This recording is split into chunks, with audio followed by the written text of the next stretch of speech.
ہاں اس کے بعد پھر یہ لوگ یہ کہتے ہیں کہ جی اس سے یہود و نصارہ سے ایجنسی سے فنڈنگ ہوتی ہے.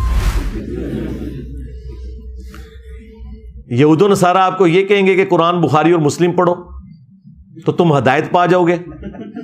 ہاں اور یہود و نصارہ کے ایجنٹ وہ ہیں جو کہتے ہیں قرآن ڈائریکٹ نہ پڑھنا گمراہ ہو جاؤ گے.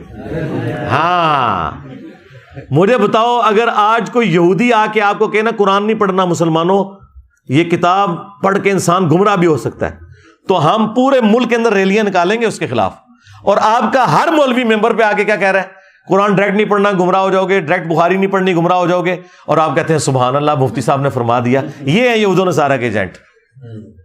دوسرا ایجنسیز کی آپ بات کرتے ہیں، چاہے انٹرنیشنل ایجنسی ہو یا اندر کی ایجنسیز ہو، آپ سمجھ سکتے ہیں کہ میرے جیسے آؤٹ اسپوکن بندے کو جو کسی کا لحاظ نہیں کرتا، وہ اس کو پیسے کی بنیاد کے اوپر خرید سکتے ہیں. عمران خان صاحب جب اپنی پیک کے اوپر تھے اور پوری فوج ان کے پیچھے کھڑی تھی، میں اس وقت بھی لحاظ نہیں کرتا تھا ان کی پالیسیز کا، آپ کو پتا ہے. ہاں جہاں مولوی ان کے ساتھ زیادتی کرتے تھے میں دفاع کرتا تھا، لیکن جو فوج کا پالیٹکس میں کردار ہے میں اس وقت کرٹیسائز کرتا تھا.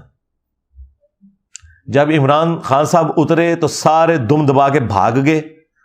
ان کے اوپر جب برا وقت آیا تو جو ان کے ساتھ زیادتی ہو رہی تھی یا ان کے ساتھیوں کے ساتھ جو جرم کیا وہ تو الگ بات، اس کو تو کورٹ میں دیکھنے کی ضرورت ہے.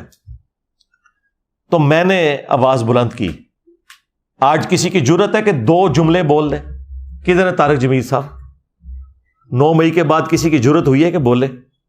لیکن میں نے جتنی حق بات تھی وہ دھڑلے سے اسی رات لائیو سیشن میں کی اور بڑوں تک پہنچائی. وہ اس بات کا ثبوت تھی کہ ہمیں کوئی آر نہیں سچائی بیان کرنے میں. ٹھیک ہے، ابھی تو کئی باتیں یار میں اس کو کیمرے میں کرنا نہیں چاہتا ورنہ اور مسئلے کھڑے ہو جائیں گے. تو کسی کی جرت نہیں کہ ایسا کوئی معاملہ کرے. 1 روپے کے کسی کے روادار نہیں ہے. یا ہزاروں، اب تو میں کہہ سکتا ہوں لاکھوں لوگ ہو کے جا چکے ہیں. سب کو ریسرچ پیپرز فری دیے ہیں، سب کو دودھ پتی پلائی ہے فری. جو صبح جلدی آتے ہیں انہیں ناشتہ بھی کرواتے ہیں، سموسے بھی، سب کچھ اپنی جیب سے کرتے ہیں. یہ وہ واحد خانقاہ ہے توحید کی جہاں پر چندے لیے نہیں جاتے بلکہ اپنی جیب سے کھلایا جاتا ہے. ہاں آپ یہ جو صوفیاء کی خانقاہوں کی بھی بات کر رہے ہیں نا کہ وہاں فری کھانا کھلایا جاتا ہے، نا نا نا نا جناب. جو بندہ آپ سے 1 لاکھ روپے لے کے آپ کو 1 روپے آپ کے اوپر لگا لے اور آپ یہ کہہ رہے ہیں وہ فری کھلا رہا ہے. آج داتا دربار کے چندے بند کر دیں، آج پاک پتن کے آپ چندے بند کر دیں. یہاں کوئی صفائی کرنے والا بھی آپ کو مل گیا تو مجھے پکڑ لیجئے گا. یہ دربار چل رہے ہیں چندوں کے اوپر، اور جدھر 150 بندہ صرف نوٹ گننے کے لیے بیٹھا ہوتا ہے شام کے وقت، اگر وہاں پہ 2-4 دیگیں جو لوگوں نے فری چڑھائی ہوئی ہیں وہ آپ کو کھانا کھلا دیتے ہیں تو آپ کیا کہہ رہے ہیں یہ بابا جی کر رہے ہیں؟ بابا جی تو خود آپ کے چندوں کے اوپر چل رہے ہیں.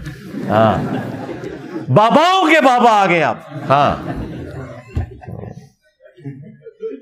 تو یہ سارا فراڈ ہے. یہ آپ لوگوں نے کبھی غور ہی نہیں کیا تھا کہ آپ سے لے کر یہ سلطانہ ڈاکو والا کام کر رہے تھے. ہاں امیروں سے لے کے غریبوں پہ لگا دیا. یہ غریبوں سے لے کے تھوڑا سا غریبوں پہ لگاتے ہیں اور کہتے ہیں جی وہ بابا جی کھلا رہے ہیں. کوئی بابا نہیں کھلا رہا بھائی، کسی نے کوئی محنت نہیں کی ہے. پرانے بھی اسی طرح ہی کرتے تھے، حکمرانوں کے تحائف لیتے تھے، ان کے بینیفیشری ہوتے تھے. آپ کو یہ سارے مغل بادشاہ بھی دیکھیں سارے مزاروں پہ بیٹھے ہوئے نظر آئیں گے. تو یہ سارے اس سسٹم سے کھاتے پیتے تھے. تو یہ بات بھی الحمدللہ ہمارے ہاں آپ کو کوئی چندہ بک نہیں، کوئی مدرسہ نہیں، کوئی فرقہ نہیں، سب کے پیچھے نمازیں پڑھنی.